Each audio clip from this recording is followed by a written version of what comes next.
And thank you. We'll see you soon. Happening right now, state leaders are officially taking the reins on Memphis-Shelby County schools. Tennessee's new Educational Oversight Board held its first meeting this morning in Nashville.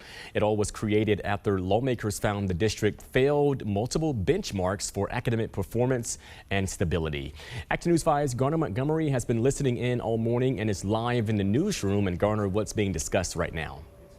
Jerry, while only a handful of major decisions are being made today, the message from this brand new board was crystal clear. This is about the kids. Governor Bill Lee says the board is, quote, one step forward to fix what he described as a system that has failed kids, not individual teachers or schools.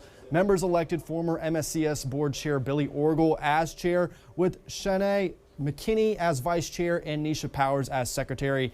The board says its singular goal is to improve student outcomes in Memphis and has 90 days to lay out its first plan. Governor Lee was also in that room, lending the weight of the state to what many are calling one of the most high-profile education oversight efforts in the state history.